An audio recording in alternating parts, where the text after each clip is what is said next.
हरे कृष्णा। सो आज हम स्कंद 3 अध्याय 22 श्लोक संख्या 8 के ऊपर चर्चा कर रहे हैं। कर्दम मुनि तथा देवभूति का परिणय। तो मैं एक बार फिर अनुवाद पढ़ूंगा। हे मुनि, कृपा पूर्वक मुझ दीन की प्रार्थना सुने, क्योंकि मेरा मन अपनी पुत्री के स्नेह से अत्यंत उद्विग्न है। तो आप सभी का हार्दिक स्वागत इस श्रीमद् भागवतम क्लास में। जो भक्त अभी अभी जुड़े हुए हैं, तो शीर्षक बहुत सुंदर है, कर्दम मुनि तथा देवहूति का परिणय। और हम बहुत पिछले के सत्र में देखते आ रहे हैं कि कर्दम मुनि भगवान से इच्छा व्यक्त कर रहे हैं कि उनको विवाह करने की इच्छा है, और भगवान उनको बताते हैं कि स्वयंभू मनु आपके पास आएंगे अपनी पुत्री को लेके, क्योंकि वो अभी अपनी पुत्री के को लेके बहुत चिंतित है और अपने वो एक एक अनुकूल वर को ढूंढने के लिए घूमते घूमते आपके पास आएंगे। और इस प्रकार जब स्वयंभू मनु कर्दम मुनि के पास आते हैं, तो कर्दम मुनि मनु स्वयंभू मनु की महानता का वर्णन करते हैं, और स्वयंभू मनु कर्दम मुनि की महानता का वर्णन कर रहे हैं। तो एक दूसरे की ग्लोरिफिकेशन कर रहे हैं, जो हम ये पढ़ रहे हैं। तो ऐसे ही ये हमारी जो जो प्रयास है, आगे के श्लोक हम समझने की कोशिश कर रहे हैं। तो पिछले के श्लोक में मैं थोड़ा सा रिकैप लूंगा कि सौभाग्य से मुझे आपके द्वारा उपदेश प्राप्त हुआ है, और इस प्रकार आपने मेरे ऊपर महती कृपा की है। मैं भगवान को धन्यवाद देता हूँ कि मैं अपने कान खोलकर आपके विमल शब्दों को सुन रहा। तो कर्दम मुनि जो भी उपदेश दे रहे हैं, उस उपदेश को स्वयं मनु सुन रहे हैं, और सुनने के बाद अपना हृदय की भावना को प्रकाशित कर पा रहे हैं, कर रहे हैं कि आपने मेरे ऊपर बहुत ही कृपा की, बहुत कृपा की है। देखिए, ये बहुत बड़ी हम पर कृपा है, और वास्तव में ये हमारा बहुत बड़ा सौभाग्य है, क्योंकि वास्तव में भगवान के भक्तों के मुखारविंद से सुनना। हमें श्री प्रभुपाद की असीम कृपा प्राप्त हुई कि ऐसे महान आचार्य प्रभुपाद और गुरु शिष्य परंपरा में हमें ऐसा ज्ञान मिल रहा है। ऐसा ज्ञान है कि ये जो ज्ञान हमें भव सागर से हमें दूर ले, हमें भगवत धाम लौटाए। तो ये हमारा परम सौभाग्य है। ऐसे हम देखते हैं कि सुनने के लिए इस संसार में तो बहुत सारी चीजें करें, बहुत सारी चीजें को हम सुनते हैं। आजकल आप देखिए, हर एक व्यक्ति अपने कान के अंदर हेडफोन डाल के कुछ ना कुछ ऐसी बातों को सुन रहा है जो उसको प्रिय लगती है, उसको जो पसंद है। करेक्ट, हर कोई व्यक्ति। और ऐसी ऐसी वीडियोस, ऐसे ऐसे गाने, सब कुछ थर्ड कैटेगरी का सुनता है। लेकिन भगवान के बारे में सुनने का, अ, अगर किसी के भक्त के साथ संपर्क में आता है, भगवान के बारे में सुनता है, तो उससे अच्छा इस संसार में उसको प्राप्त करने के लिए कुछ भी नहीं है। तो इसलिए भगवान के भक्त जो होते हैं, वो हमेशा क्या करते हैं, वो भगवान के बारे में ही गाते रहते हैं, भगवान के बारे में ही सुनते रहते हैं, भगवान की गुण रूप लीला माधुरी में अपना पूरा जीवन अर्पित करते। समय नहीं, जीवन अर्पित। ये एक परमहंस का लक्षण, एक एक सच्चे भक्त के लक्षण, निरंतर। और और सभी भक्त लोग उसमें आनंद लेते हैं, सभी लोग। इसलिए सत्संग की महिमा बहुत है। हमें संग में रहना चाहिए। यहाँ पे भी मनु और कर्दम मुनि क्या कर रहे हैं? सत्संग कर रहे हैं। दोनों एक दूसरे वार्तालाप करके गुणगान कर रहे हैं। किसका? भक्त का, वैष्णवों का। हाँ, कि आप में ये महान क्वालिटी है, आप ये महान क्वालिटी है। उसके साथ क्या होता है? इसकी भगवान के साथ उसको कनेक्ट कर रहे हैं, भगवान के गुणों के साथ, भगवान की महानता के साथ। हाँ, उसको उसको कनेक्ट करते हैं। तो हमें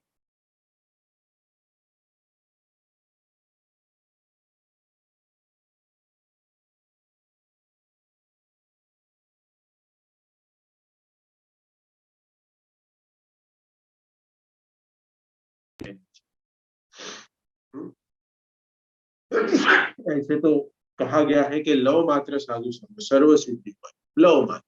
लेकिन हम तो लव नहीं, हम तो निरंतर लेने की कोशिश कर रहे हैं। लेकिन जो संग है वो कैसा होना चाहिए? आर्टिफिशियल नहीं, एकदम। हम कह सकते हैं कि संग मतलब पूरा आइडेंटिटी। और साधु पुरुष, उसका संग लेना चाहिए। और संग लेने के बाद हम देखते हैं कि हम सत गुणों का अपने जीवन में, हम सत गुणों का अपने जीवन में हम बढ़ावा कर पाते। और ये तब होता है जब हम सत्संग करते हैं। सत्संग तो सत्संग से क्या होता है? भगवान के बारे में जान पाते हैं। हम्म, उसको ज्ञान मिलता है। और इस प्रकार अपने जीवन में और दूसरे के जीवन में बहुत बड़ा बदलाव लाता है।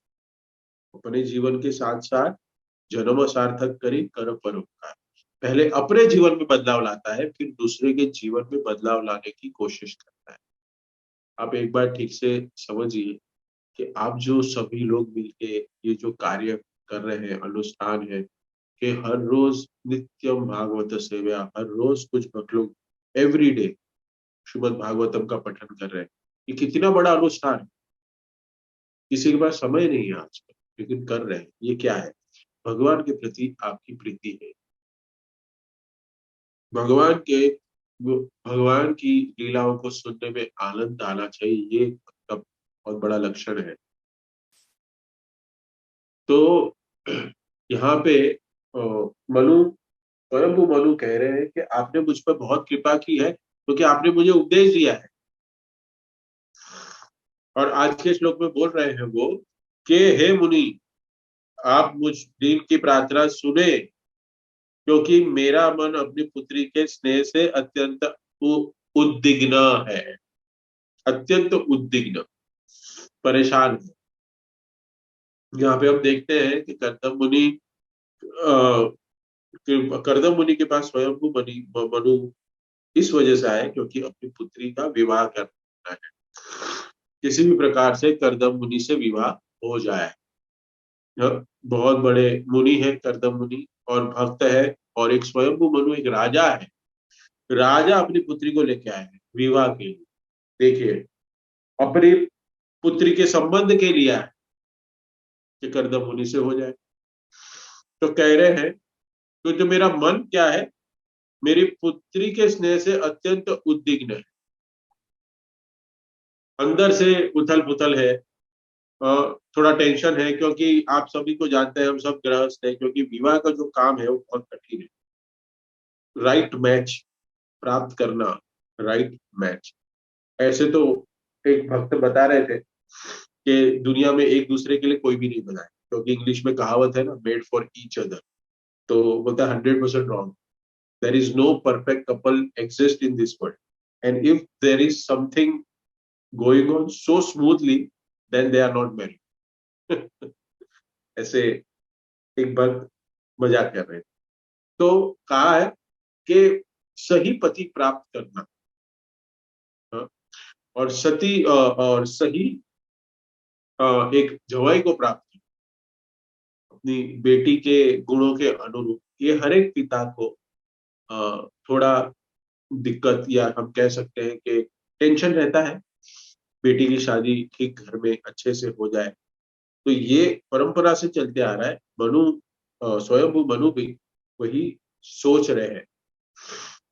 और देखिए ये शादी वाद ये जो भी है उसमें कितना समय जाता है, समय के साथ साथ पैसा भी जाता है। और उसके बाद अगर कुछ ठीक ना हो तो कितना टेंशन हो जाता है हम सबको पता है। और उसके बाद पैसे का तो नुकसान छोड़िए, मानसिक तनाव कितना हो।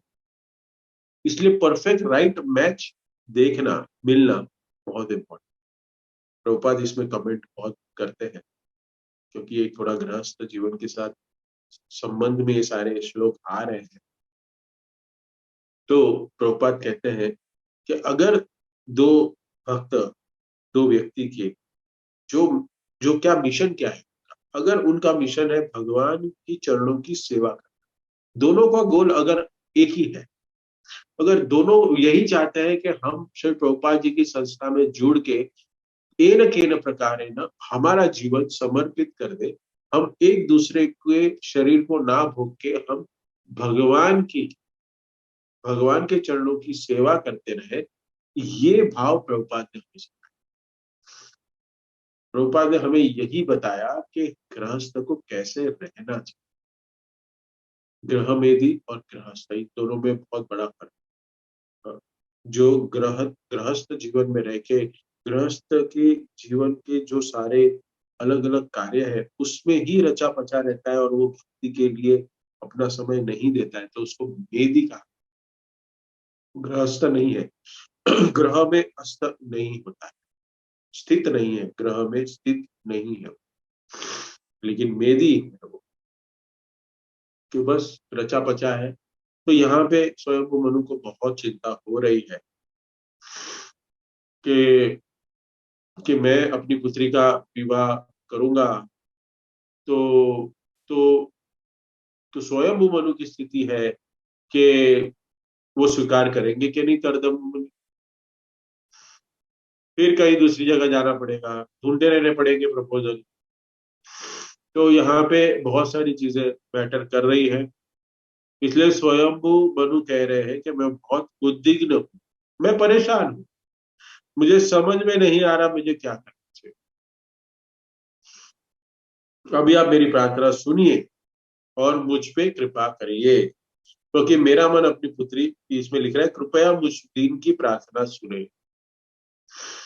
तो आगे श्लोकों में जो रिवील करेंगे अपना जो संकल्प लेके आए हुए हैं, तो ये यहाँ पे एक बहुत बड़ा सिद्धांत स्थापित होता है।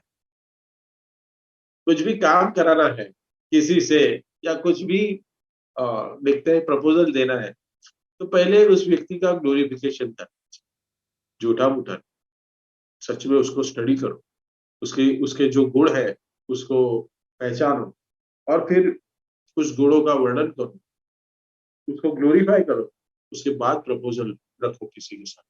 ये बता रहे हैं। तो इसलिए कर्दम मुनि के पास स्वयं मनु आए हैं और अपनी रिक्वेस्ट जो है कर रहे हैं। तो प्रभुपाद क्या लिखते हैं देखते हैं इसमें।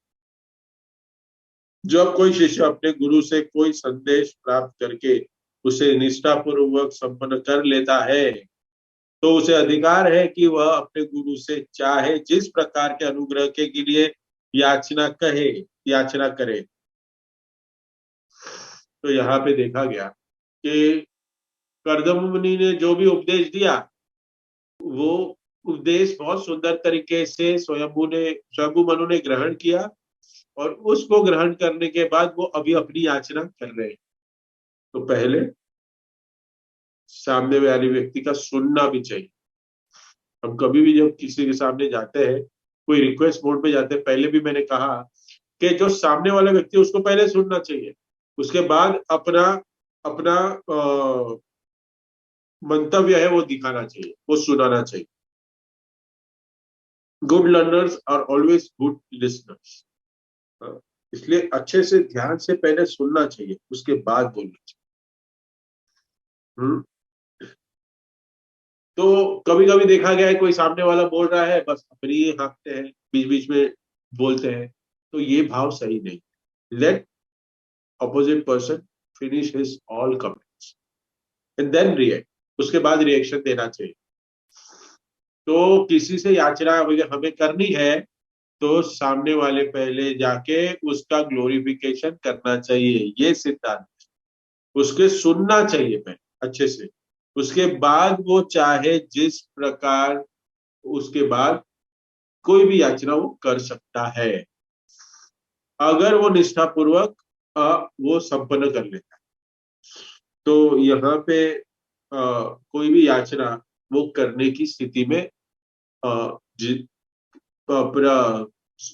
कह सकते हैं कि याचना करने के लिए वो qualified. Okay, now you ask, क्योंकि सामने से ही आ जाएगा, मांगो क्या चाहिए। हाँ? एक बहुत सुंदर इंसिडेंट है, 3 दिन पहले मेरे साथ घड़ा है ये। हिज ऑनर्स गोपाल कृष्ण महाराज जी की इंसिडेंट है। I was serving. अगर ये लेक्चर में नहीं बोलूं मैं तो कोई मुझे पूछ ले, बट इट इज रिलेटेड गुरु और शिष्य के बीच का एक संबंध के बारे में। बहुत सुंदर है कि यहाँ पे शिष्य कोई भी याचना नहीं करता गुरु से, नहीं करनी चाहिए, क्योंकि उसको मालूम है शिष्य को कि भगवान को सब पता है, हमें जो चाहिए वो टाइम पे सब कुछ हमें देंगे। भगवान भगवत गीता में भी कहते हैं, क्या कहते हैं? हाँ, कि मैं तुम्हें जो चाहिए वो मैं देता हूँ, और जो तुम्हारे पास है उसको मैं संभाल के रखता हूँ। योगक्षेमम वहाम्यहम, बचा के रखता हूँ। तुम्हें जो चाहिए पता है, माँ को पता होता है कि बच्चों को क्या देना है, और वो उसके लिए क्या चीज सही मायने में इंपॉर्टेंट रखती है वही देती है। हाँ? माँ खेलने के लिए छुरी देगी क्या? माँ खेलने के लिए कैंची देगी क्या? माँ खेलने के लिए बंदूक देगी? हाँ, मॉडर्न माँ होगी तो देगी बंदूक खरीद के। लेकिन मैं आप सभी को कहता हूँ, सब बहुत सीनियर है, अपनी बहुएं भी है, शायद पोते भी है, दिवाली के दिन बंदूकें नहीं खरीदनी, नहीं खरीद। I hope you all convince with that. You can type in a chat, बताइए कि बंदूक खरीदना बंद करना चाहिए। बचपन में हमने तो खरीद ली और चला ली, लेकिन अभी थोड़ा दो शब्द सीख लिए, इसके लिए ज्ञान दे रहे हैं। लेकिन ये भाव में बंदूक चलाना, वी कैन फायर, ये क्रैकल्स चलाना अच्छी बात, लेकिन बंदूक से फोड़ना वो ठीक बात। उसमें क्या भाव प्रकट होता है वो आप सभी को पता है, इसलिए उससे बचना चाहिए। सो तो हम देख रहे हैं कि भगवान हमें जो चाहिए वही देते हैं, और अगर हमें कुछ चाहिए और हमें नहीं मिलता है तो हम सोचते हैं कि भगवान मेरी हेल्प नहीं कर रहे, भगवान मुझे दे ही नहीं रहे। प्रभु जी इतना जप कर रहे, आपने कहा 16 माला जप करो, आपने कहा दिया दिखाओ, आपने कहा ये 4 नियमों का पालन करो, आपने सब कुछ कहा, फिर भी मुझे क्या मिला? दुखी दुख मिल रहा है संसार। अरे बाबा, मिलेगा ही, क्योंकि ये दुखालय भी है। सोचो, समझो, पढ़ो, समझ लो, शास्त्रों को पढ़ो, हाँ, सुनो, तब पता चलेगा कि भगवान आपको, हम बार बार कंप्लेंट करते हैं कि अच्छी जॉब मिल जाए, अच्छे अच्छा अच्छा कह सकते हैं कि अच्छा पुत्री के लिए कह सकते हैं कि अच्छा वर मिल जाए, अ, अच्छी जॉब मिल जाए, और फिर अच्छे से घर मिल जाए, अच्छी सी गाड़ी मिल जाए। सब कुछ सोचते हैं हम, सब कुछ, हर एक व्यक्ति संसार में अपनी लग्जरी को ढूंढने के लिए प्रयास कर रहा है, और उसको लगता है कि भाई इसको पाल, उसको ऐसे ही लगता है हर एक। लेकिन लेकिन ऐसा नहीं है, भगवान सब कुछ हमारे बारे में जानते हैं और उनको पता है हमें क्या देना है। भगवान 5वें अध्याय में 29 श्लोक में क्या कहते हैं?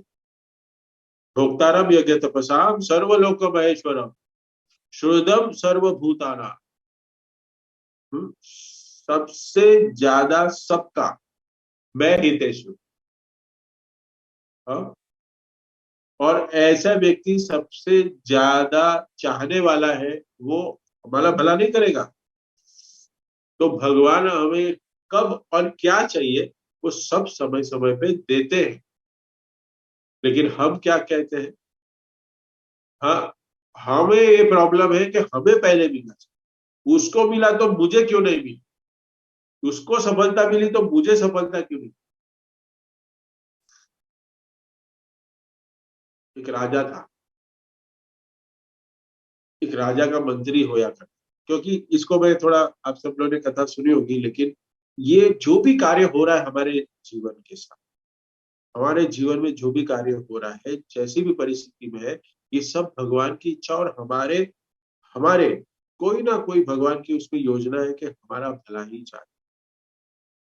एक राजा था, हम्म, उसका मंत्री था, हर बात में यही बोलता था, बहुत अच्छा हुआ, भगवान की कृपा है ये, भगवान की कृपा हो गई आपको। अरे, हर बार जो भी कार्य हो रहा है, और ये बोलना चाहिए, सच में ये बोलना चाहिए, क्योंकि जो भी कार्य हो रहा है हमारे जीवन में, ये सब कुछ हम नहीं कर पा रहे, ये भगवान ही करा रहे हमसे, क्योंकि हर एक के हृदय में भगवान परमात्मा स्वरूप स्थित है, वो स्थित है इसके लिए हम कर पा रहे। इसलिए जो भी हम कार्य कर रहे हैं उस भगवान को श्रेय देना चाहिए। वैसे ही उस राजा का मंत्री भी कहता था कि भगवान की असीम कृपा है। क्या हुआ, एक दिन राजा अपने महल में, अपने राज्य में, अपने अपने घर में, अपने महल में सैनिकों के साथ तलवारबाजी सीख रहा था। स्वॉर्ड की प्रैक्टिस कर रहा था, सीख रहा था, सीख तो नहीं रहा था, लेकिन प्रैक्टिस करनी बहुत जरूरी है।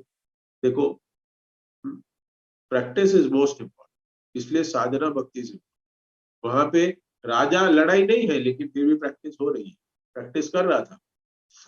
तो प्रैक्टिस करते करते उंगली कट गई, राजा की कट गई। तो जैसे ही उंगली कटी, तो मंत्री बोला, अरे बहुत अच्छा हो गया, भगवान की असीम कृपा है। तो राजा भड़क गया, इसमें भगवान की असीम क्या कृपा है बताइए।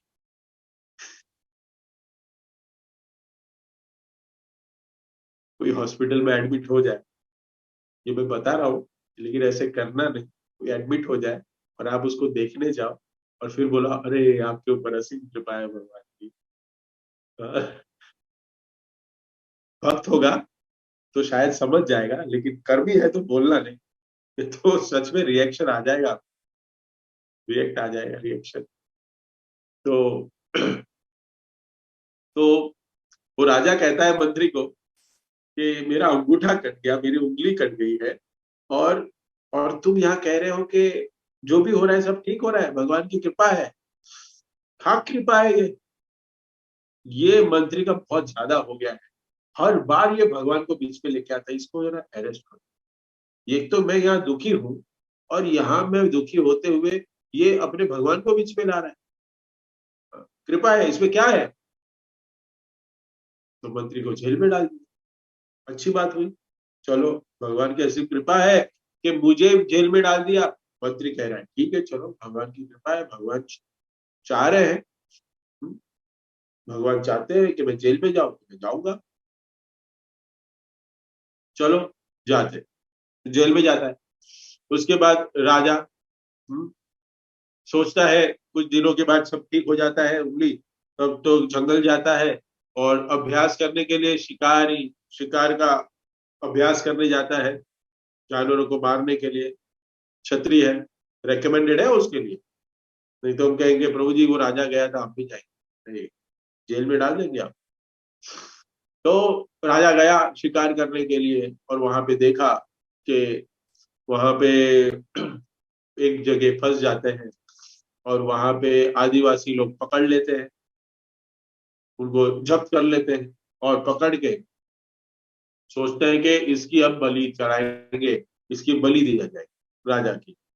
तो राजा की बलि देने पहुंचते हैं, तो बलि देने जाते ही होते हैं, पूरा तैयार किया होता है, तो पीछे से ऐसे हाथ बांधे हुए हैं, तो जो जो तलवार चलाने वाला है उसके हाथ के पास उसका नजर जाती है, तो देखा तो उंगली कटा हुआ है।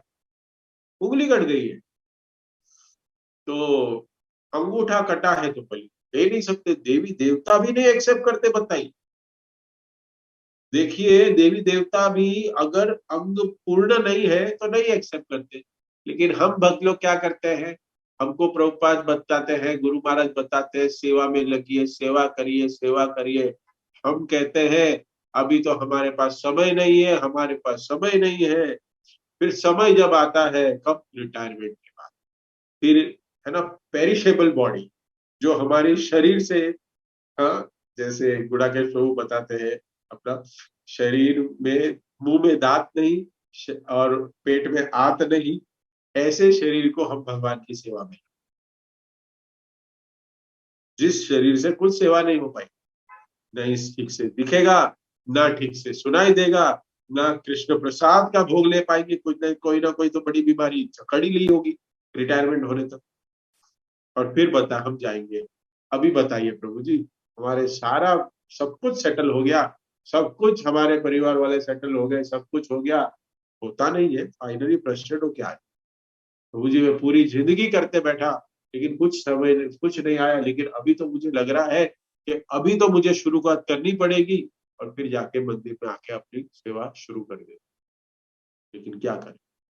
इसलिए जब देवी देवता एक उंगली कटे हुए बिना, हाँ, एक्सेप्ट नहीं करते बलि, तो हमें भी अपने शरीर, अपने जीवन को, जब सब कुछ सही है, सुदृढ़ है, जब से भक्ति मार्ग में हम लगे, कोई 50 साल में लगे तो उसको तभी से जुड़ जाना चाहिए सेवा में, जो 20 साल में लगे तब से जुड़ना चाहिए, और कोई बॉन्ड भक्त बना है उसकी असीम कृपा से, कहीं भक्ति उसकी रुकी हुई है, फिर समाप्त हुई थी, और फिर दूसरे शरीर में वो बचपन से ही वैष्णव के घर में जन्म लेता है और भक्ति शुरू कर देता है, तो उसको भी सेवा। तो यहाँ पे राजा को छोड़ दिया, राजा वापस आ गया,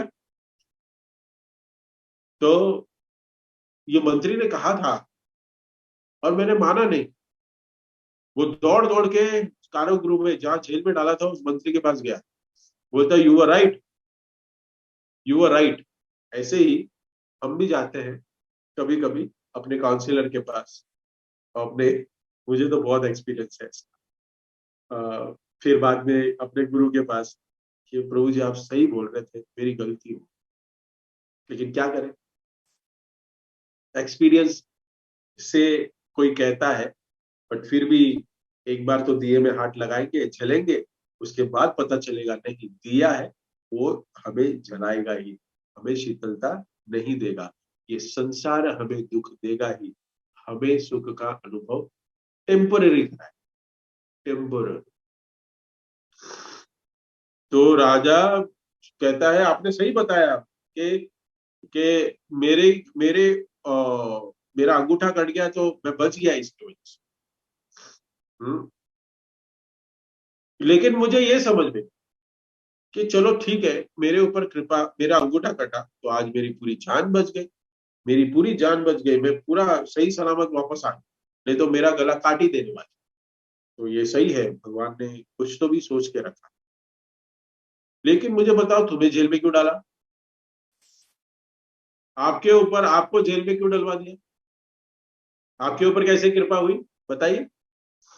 तो मंत्री ने कहा कि अगर मैं आपका असिस्टेंट हूं, मैं आपका मंत्री हूं, अगर आपने मुझे जेल में नहीं डाला होता तो मैं आपके साथ जाता, मैं आपके पास साथ जाता, और आपका अंगूठा करना था इसलिए आपको छोड़ देते, आप बच जाते। लेकिन मेरा तो कुछ भी, मेरा तो सारे अवयव ठीक है, हाँ?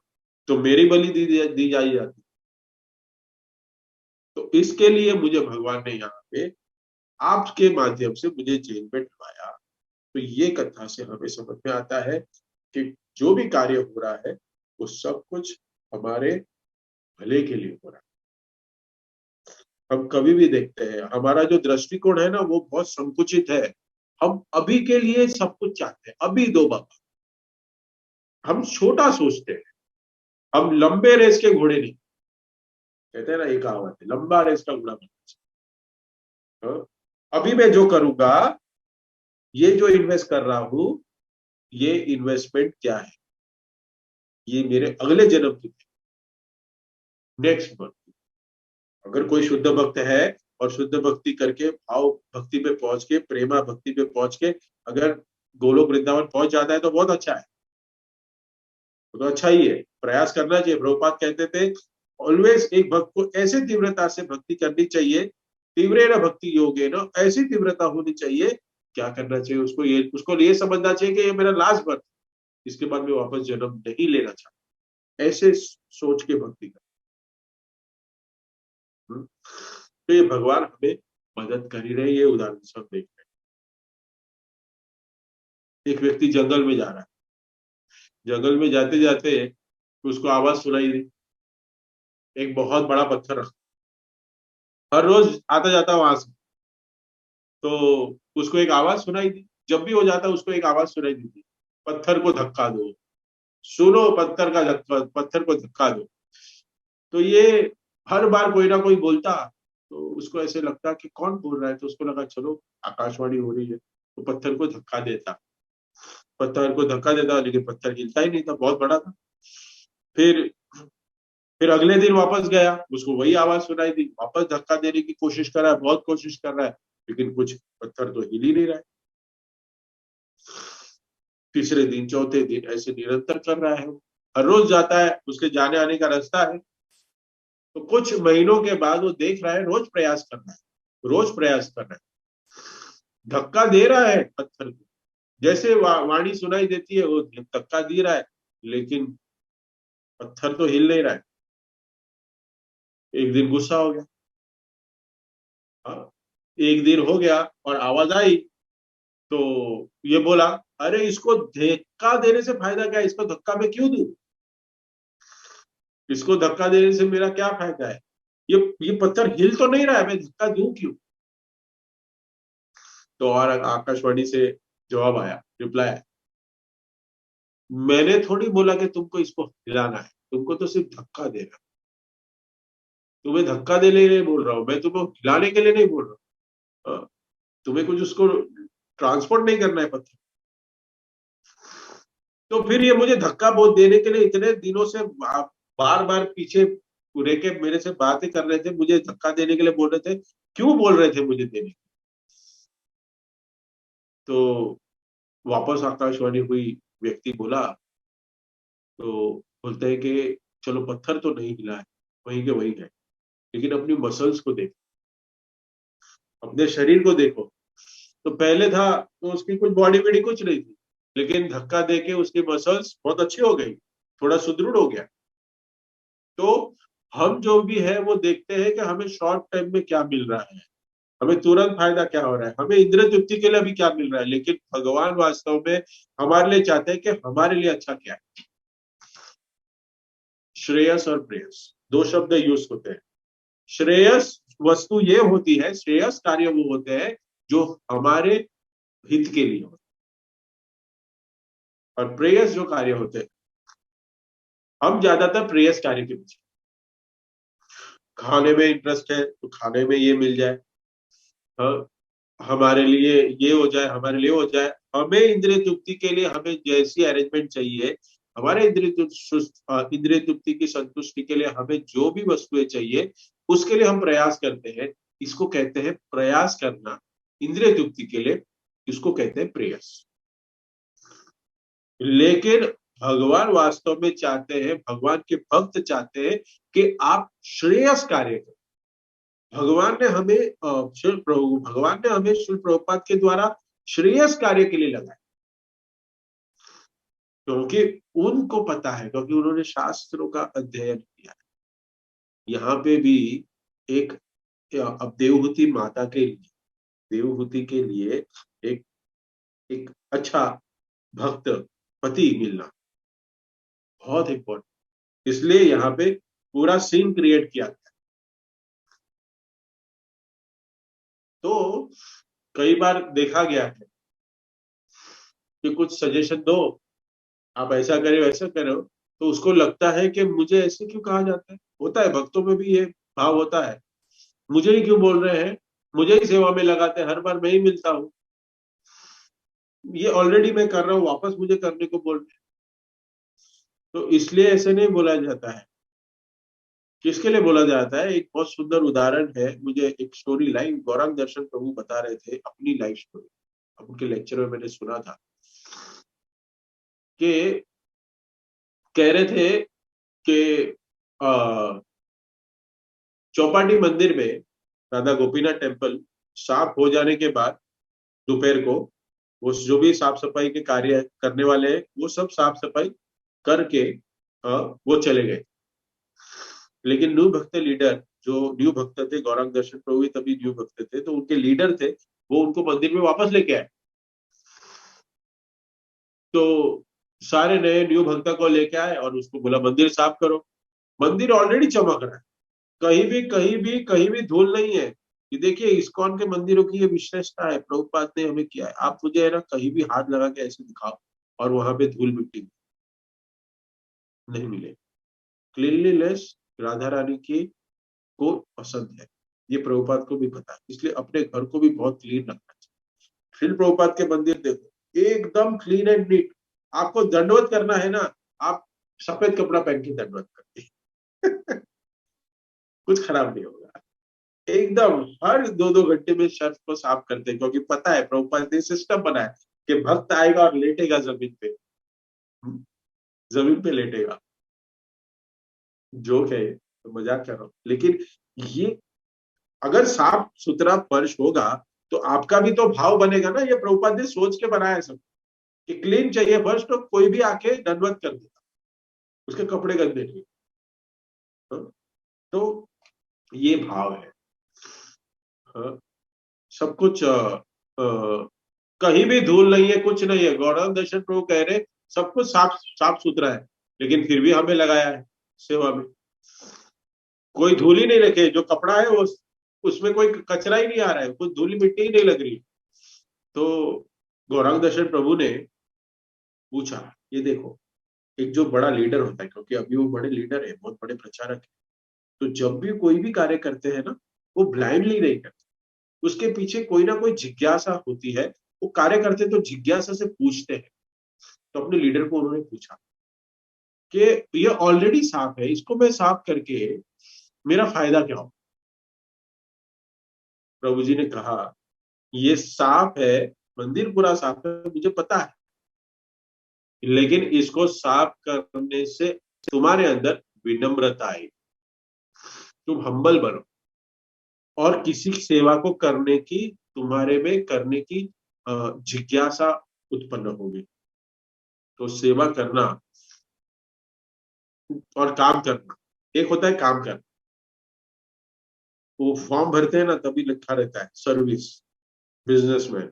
वो मुझे सर्विस तो इंग्लिश में है, लेकिन सेवा और काम दोनों अलग अलग। लेकिन कभी कभी देखा गया है भक्त लोग सेवा को भी काम में ले लेते हैं। अरे मुझे ये सेवा दी है, जूम सेशन शुरू करना है। अरे मुझे ये सेवा दी गई है कि मुझे सारे नाम्स को फॉलो आउट करना है। अरे मुझे रात का शेड्यूल को डालने के लिए मुझे सेवा दी गई। ये करना पड़ेगा, पड़ेगी। तो ये काम है, लेकिन सेवा के भाव से अगर हम करें तो ये सेवा है, ये सेवा है। जल्दी से खत्म करें और फिर कहीं ना कहीं अपने जीवन को इंद्र तृप्ति में लगा, ये काम हो जाए। लेकिन सेवा मतलब वो सेवा करने में वो और इसको कैसे इंप्रूवमेंट करे, उसको कैसे इंप्लीमेंट करे और कैसे अच्छे से अच्छे करे। ये प्रभुपाद के वाक्य। प्रभुपाद एक शब्द बताते थे अपने प्रभुपाद डिसाइपल्स, एक शब्द, आगे के सारे कार्य प्रभुपाद डिसाइपल्स कर देते। एक एक स्टॉलवर्ड्स प्रभुपाद, और प्रभुपाद के देख देख एक हर एक जगह पे जाके प्रभुपाद के शिष्यों ने मंदिरें बनाए, भव्य कार्य किए। वो भी टेक्नोलॉजी न होते हुए। आज तो हमारे पास व्हाट्सएप है, ईमेल है, फोन है, वीडियो कॉल है, सब कुछ है, लेकिन फिर भी हम नहीं कर पाते। तो ये आध्यात्मिक आनंद है, वो आध्यात्मिक आनंद का अनुभव लेना। तो यहाँ पे कर्दम मुनि और जो स्वयंभू मनु के बीच में जो वार्तालाप चल रही है, और कर्दम मुनि को अभी प्रपोजल देंगे। तो ये देने का ये पूरा एक व्यक्ति को अपने जीवन में कैसे, गृहस्थ जीवन में कैसा व्यवहार रखना चाहिए, यहाँ पे हमें समझ ये श्रीमद् भागवतम हमें समझा रहा है कि गुरु के पास भी जाके, जो गुरु इंस्ट्रक्शन दे रहे हैं, हमारे पास 4 नियम के इंस्ट्रक्शन है, सबके लिए स्टैंडर्ड इंस्ट्रक्शन। कोई कहेगा अरे प्रभु जी महाराज ने तो हमें कोई इंस्ट्रक्शन दिया नहीं, महाराज ने पूछा कैसे हो, महाराज पूछते हैं ना, अभी महाराज है बम्बई, पूछते हैं कैसे है सब लोग, हम ठीक है, फिर हम सब लोग कहते हैं हाँ महाराज, वेरी नाइस वेरी नाइस, 4 नियमों का पालन करो, 16 माला का जप करो, ये तो सारे स्टैंडर्ड इंस्ट्रक्शन, ये सब शिष्यों को फॉलो करने चाहिए दृढ़ता से। और जब वो कोई करता है ये कार्य, तब यहाँ पे प्रभुपाद लिख रहे हैं कि वो पूछ सकता है महाराज जी से, मीन्स वहां गुरु से, अपने गुरु से पूछ सकता है कि मुझे ये ऐसे होगा तो मेरे लिए अच्छा होगा, मैं ये सेवा करूं चलेगा क्या, ऐसे कुछ पूछ सकता है। लेकिन फिर आगे प्रभुपाद लिखते हैं कि अगर वो शुद्ध शिष्य भगवान या गुरु से किसी अनुग्रह की याचना नहीं करता, ही don't ask anything from the गुरु। तो इसी के साथ यहाँ पे मैं विराम देता हूँ। किसी कोई भक्त का कोई कमेंट, प्रश्न, टिप्पणी है तो पूछ सकते हैं। बहुत ही सुंदर महीना है, कार्तिक मास में श्रीमद् भागवतम के ऊपर चर्चा करने का मौका मिला, तो आप सभी भक्तों का मैं धन्यवाद देना चाहता हूँ। और अगर कोई करेक्शन, टिप्पणी, भूल चूक हुई हो तो उसको प्लीज करेक्ट करिए। कोई प्रश्न